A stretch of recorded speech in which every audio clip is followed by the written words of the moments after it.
If you are praying for your child's success but picking their major based on a ranking you found on Google, you aren't practicing faith. You're practicing gambling. We tell our kids to follow God, but we force them to follow the money. Today, we're exposing why your student's degree is not their destiny. We're joined by the squad today because we're done playing it safe. We're moving families from hope to strategy. Welcome to Edu Steps. My name is Olay Shorunke, co-founder of Ladder Your Success. I'm honored as always to be joined by the founder of Ladder Your Success, Festus Amoye. Festus, how you doing today, brother?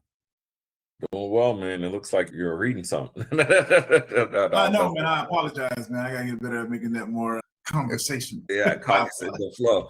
No, I'm not. But in all reality, I'm doing wonderful, man. We got a chance to kick it yesterday. Had a great time, a little bit of rest, and it's beautiful outside today. So, doing great. Absolutely, absolutely. And of course, we're joined always by the good doc, Dr. J, Dr. Jamarc Crawford. How you doing today, Dr. J? Hey, I'm doing great. Happy to be here with you guys. Oh, absolutely, man. Thanks so much, as always, for joining us. And of course, we got the one, the only, Tullahoma's finest, Daniel Hill. How you doing there, Daniel? I'm doing good, man. Just trying to rest up, man, after yesterday. Absolutely, man. I see you got a fresh fade there, man. Looking good. Yeah, I had to, cousin. Yeah, man. Loving it, man. All right, so let's talk. As always, we go over our topics by talking about the be, know, do. Be, what are your values, your principles, your characteristics? What animates you? Where are my resources and how do I get access to them? And do, how do I take who I am and what I know and use that to create a plan, right? We call that executing with excellence. So we're gonna start the B by going over a stat. Research shows that 75% of parents feel significant pressure to steer their children towards traditional high-status careers, regardless of the child's actual interests. This was from the Journal of Family Psychology. So my first question for the squad is, why do we as parents feel like we failed if our child doesn't pick a traditional path? Is it about their future or our ego? I would say most parents right now are still stuck in kind of this odd paradigm. You got the millennial generation. We were told, hey, you need to go to school, get a good job, stay out of trouble type thing. And now that the millennial generation's hitting their 40s and some have kids transitioning to college, but now you got AI and you have all these things that are so different than even when we grew up. It's hard to prepare a child for a world that nobody knew would exist. And so I think sometimes it's like, hey, play it safe because here's what's safe. And I think right now we do need to be telling our children and our students to take calculated risk in terms of what their majors are, to really think through, hey, not necessarily, hey, do you have a backup plan, but out of your gifts, skills, and talents, and what you believe is a meaningful and purposeful, what area of study would bring the highest value to society and to yourself. So I'll pause right there. Love that. Great job of describing the be, know, do Venn diagram, right? Yeah, I think it's a part of it is a lack of knowledge or a lack of information due to what Festus was basically describing, the change in the way career paths are set up now to where the path could look completely different from going to a four-year college or university, getting a degree and being successful through that path. There's so many different pathways now that may be different from what they are used to. And so I think it's the lack of information or the different job opportunities that are now available due to updated technology such as AI and other tools. I think that definitely contributes to the fear when a parent probably hears, oh, I want to be a YouTuber. Wait, what? I understand that panic they may have when their student or their child, like, I want to be a YouTuber or something of that nature. But if we listen closely, okay, you want to be a YouTuber, why? And we start asking those questions, why? There are careers out there that we could educate them on, and whether they be a YouTuber or something that is related to those skills, they could still be successful. Yeah, that was real good. I was thinking myself, they feel like they tried so hard, and then when it's time to go, they didn't. Like they made a child study so hard, they made sure they had the best education. At the end, they don't take the path that they wanted to take, that they want to take. Then they feel like they failed, even though they haven't. Because sometimes they want them to live their dream and not want to live their life and not their dreams, what God has for them. So it's not always like bad. It's just like they try to push what they believe is right, even though it might not be best for their child. Very powerful points. I agree with everyone. Very true. So let's jump into the no. We're going to get into clarity and truth. So the thing I want parents to understand is that academic decisions are spiritual decisions. If God designed that internal engine, that thing that's driving a student, the career is just a vehicle that allows them to fulfill that purpose. So, quick stat, only 27% of college graduates have a job that is closely related to their major. Only 27%. So that means if you take 100 people just randomly in the US, statistically, 70 of those people is working in a field that their college degree has nothing to do with. Okay, 7 out of 10. So my next question for the squad is, if the major doesn't even dictate the job, why are we so obsessed with the identity of the degree rather than the identity of the student? I would say because throughout history, there are certain careers that have always been highly respected careers. And when people choose their job for whatever reason, usually you're looking, hey, are you a professional or you're a tradesperson? That was actually one of the first distinctions when you look at how universities originated. You had the professional class, which was usually either some kind of theologian, astronomer, lawyer, or doctor. And then from there, you had another class, which was the guild class, the skilled class, blacksmiths, silversmiths, all the different types of smiths. And so now, once you fast forward how society is structured, you go to a more agrarian society and now in a more technological society. It's, hey, my son's a software developer because that is the thing of the time. And when you really look at it on a world scale and a world stage with globalism, there's still parts of the world that desperately need people who have agrarian skills, who know how to work agriculture. There's definitely a need for people who know how to do cool or cold dry storage in sub-Saharan Africa, things like that, how to install a grid in Mumbai or a city with 100 million people in it. How do you install an electrical grid there? There's so many things that still need to be done that will require lifetimes in terms of doing. I think it just depends on our mindsets and, again, our values and our traditions.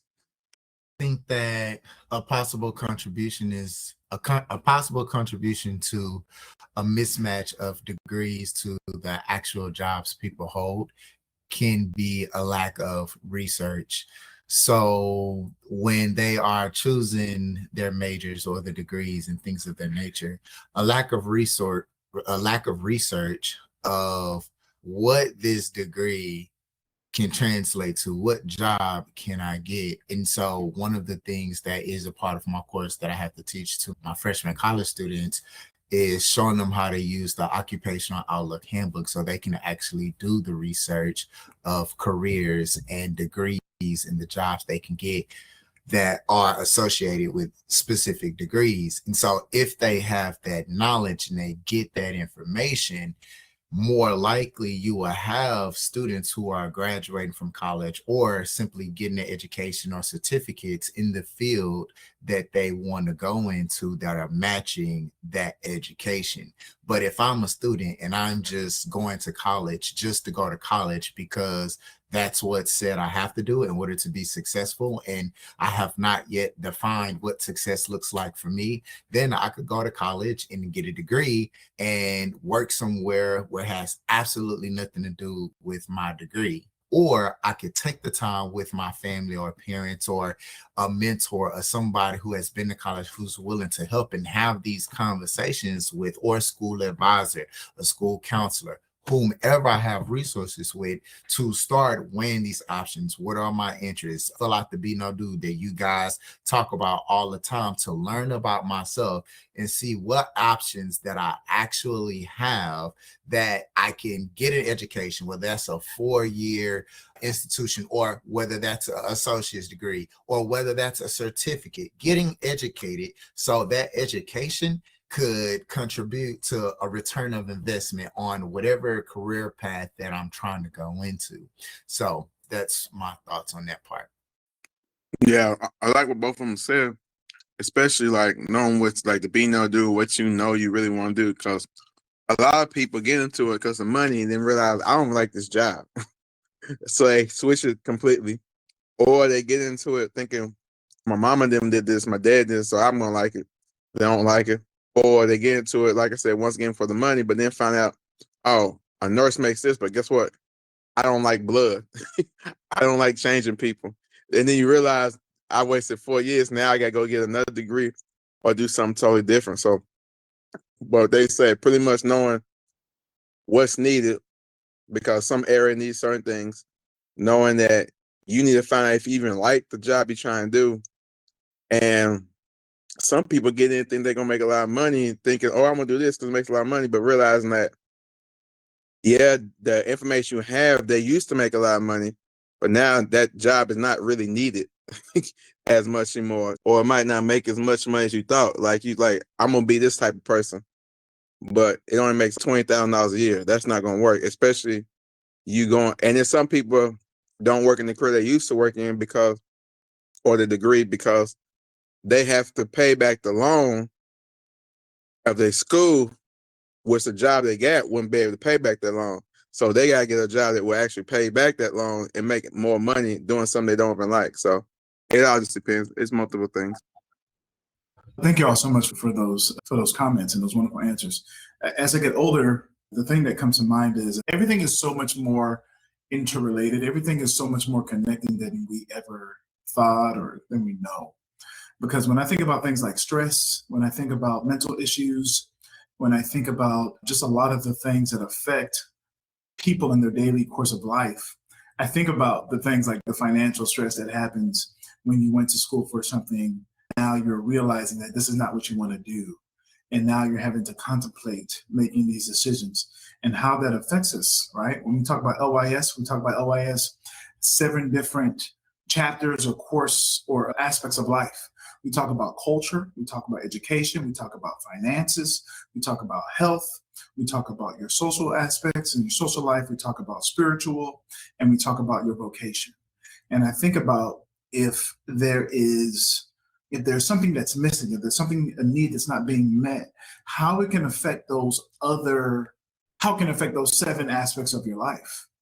And I think about my own experience with getting a degree in finance, working in accounting, realizing this is not what I wanted to do, having to switch and go into different things and finding your passion and just how realistic what it looks like. It's the first chapter, as I talked about last week, of Ladder Your Success, is defining your success. And I think for parents, the key to understand is whatever research you're doing, you need to do a lot more because this is a very real situation. It's not just, oh, we'll just go and matter-of-factly go into the school and do this. These are decisions that are going to be affecting not just your children's lives, but other generations that come after you. And so when we talk about reversing a lot of traumas and things that we've dealt with, I had a chance to do a little bit of research into epigenetics and just how trauma is passed down from one generation to the next. This is a very big thing that it's much more deeper than just picking a school or going to this college or specializing in this career field or not, right? It's a lot deeper than that. Just some things for parents to keep in mind there. Now, for parents, again, we're going to jump into the do, and I got some homework for y'all, for the parents, in regards to helping students find that degree or that career path. I want you for your college, or sorry, for your high school, junior, senior, freshman, sophomore in college, write a 1-sentence mission statement for your child's life.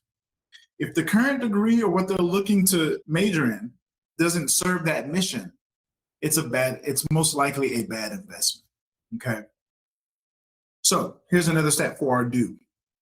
Families who utilize a structured career strategy before the age of 16 report 40% less financial stress during the college years.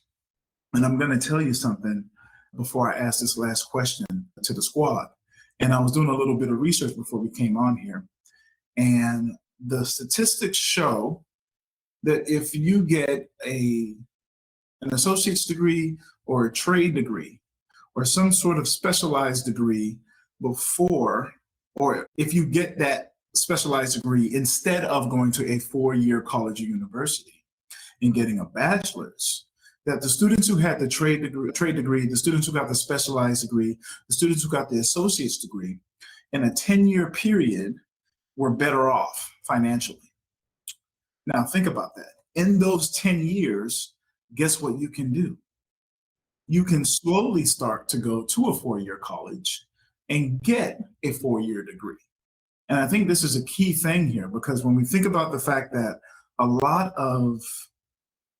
of students are switching majors. The average student who's getting their bachelor's degree is taking them. It's not taking the 4 years that it took 30, 40 years ago. It's taking them 5, it's taking them 6, it's taking them 7+ years to get that degree. So what that kind of tells me as a teacher is our students aren't as developed as they need to be in order to make these decisions. So we've got students and families who are making these lifelong decisions when the students aren't as prepared as they were so many years ago. Well, so that tells you that I have to slow it down a little bit, and that's okay. Are you telling me I need to take maybe 2-3 years so I save myself 10, 20, 30 years of pain? And yeah. I'll throw this in there. I'll throw this in there too, is that it's also that you have to look at what school was designed for historically in the US. Yeah. The way it was designed was to give a baseline education that is standardized to as many workers as possible. And so they took the Prussian system that was already going, and then they merged it with the plant system, right? Hey, we're having all this industrialization. We need people who have a baseline education, who could come in and read, pull this lever, pick up this widget. And so that's what it was designed for. And so the thing is, now things are far more technical. So the degrees, when you look at how many credit hours are needed to graduate, it's not the same. You see what I'm saying? And then you also have to look at what are these schools offering. See, at the onset, not every school had a college football stadium that cost $100 million that the students are having to pay for. So that increased cost because, again, initially schools were for studying. But now you got the rock wall, you got the wave pool, you got the stadium, you got the basketball, you got the this, you got the this. We're really paying for a lifestyle on campus, not for education. Because if you go look at some of these smaller universities that don't have all of the widgets and gadgets, the tuition's a lot cheaper in those places, but we just have a tendency not to go. And so this is where I think, again, this is hard for first gen students because it's our first exposure. We don't know. We're watching American Pie, we're watching American Bandstand or whatever, you know what I'm saying? And it's, I want that, you know what I'm saying? And it's the people who are alumni there have a totally different experience. They have a totally different experience than us, you know what I'm saying? No, absolutely. Absolutely. Great point. And as soon as you said that, the first school I thought of was a school you mentioned to me, Festus. I believe it's in Pensacola.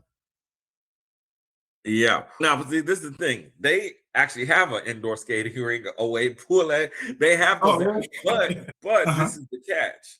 The catch is they do a lot of work study service. So the students, they're the ones who do the maintenance work on the yard. They're the ones who do pretty much almost everything on campus. The students have to work on campus, and that subsidizes the cost for those things. You see what I'm saying? And so that's the thing, is that when we get all snobbish and you're here to study, you're not here to work. That's where we get into that thing where tuition's raised, because again, they have a pool, they have a lot of great things over there. I thought, man, I want my kids to go there. You know what I'm saying? Because I think they get a solid foundational education as well. But the thing is, again, the way that they go about doing it is very different than a traditional 4-year school. Yeah, absolutely. Absolutely. So let's actually jump into the last question for today. And that is in regards to the do. What is the first tactical step to align a student's purpose with a realistic paycheck? Man, I would say show them the truth, man. A lot of kids have an unrealistic reality of things, bro. Like, I think I used to show them, like, the cost of school, going this school, going that school, different jobs. Oh, I want this, thinking I'm going to make this much a month, bro. You're not going to make $15,000 a month working at Taco Bell, bro. That's not, because the kids thinking they can live off of $800 a month, bro. That's not realistic, bro. I started showing them different things. So I think showing them realistically how much to make, how much the cost of living, and how you want to live, the kids need to see that at a young age so they don't have an unrealistic actual reality of life.